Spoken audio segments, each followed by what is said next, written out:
There's a movie called The Bug's Life, and it's about a movie about a colony of ants. Now, there's a lot of ants in this world. These ants, they had a good colony. They're the queen, and they collected a lot of food. Now, the queen was fine, just fine, with them collecting all the food that she got. And she was eating swell. She was eating pretty swell. Then one day, a group of 6 or 7 grasshoppers decided to visit this colony of ants, and they started demanding food. Just like that, they started demanding food. And the ants were like, all right, you can go get some food. We got some good food over here, but you should be eating those blades of grass over there since you're a grasshopper. I don't think you eat the same food that we do.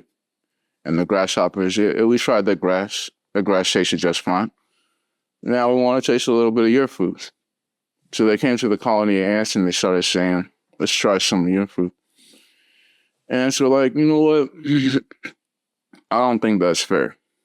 And the ants started talking amongst themselves and they're like, these 6 or 7 grasshoppers come into our colony demanding food and stuff like that.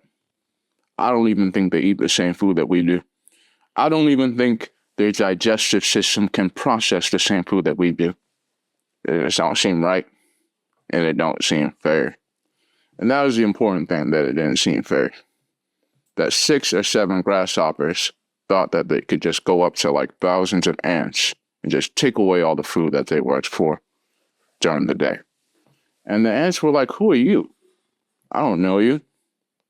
The ants were like, these guys think they're better than us because they can jump and stuff like that. Basketball player and sex, stuff like that. And the ants were like, they don't deserve this food just because they can jump high, stuff like that. And one of the ants was like, you know what, I'm getting so tired of working the entire day making some food. I'm getting so tired of these grasshoppers stealing my food. I'm going to take a stand right now, and I'm not going to let them take the food no more. And one of the ants was like, I ain't going to let you guys take my food no more.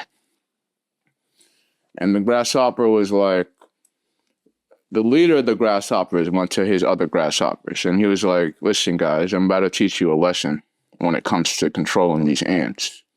And the key lesson in controlling these ants is when one ant stands up to you, you got to get him, and you got to get him good. Because if you don't get this one ant, and if you don't make a lesson out of him for all the other ants, then the other ants are going to get smart. And the other ants are going to start standing up for themselves as well. So he was telling these other grasshoppers, this one ant standing up to this, we got to deal with them quickly. Because if we don't deal with them quickly, these other ants are going to stand up for him. But anyway, they dealt with him quickly. But the other ants started realizing something. There's 1,000 of us. 1,000 of us ants. And I'm not going to lie, there's a lot of ants in this world. There's probably more than 1,000. Way more than 1,000. I see ants all over the place, matter of fact. But the ants were talking amongst themselves, and they were saying, there's thousands of us, and there's only 6 or 7 grasshoppers. And if a couple of us stand up for themselves, they're not going to be able to take food from us anymore. And they started wising up to the situation. And that's what a lot of people don't get. There's strength in numbers. And sometimes when someone sees an injustice happening in this world, they just got to be that first person to say this is wrong.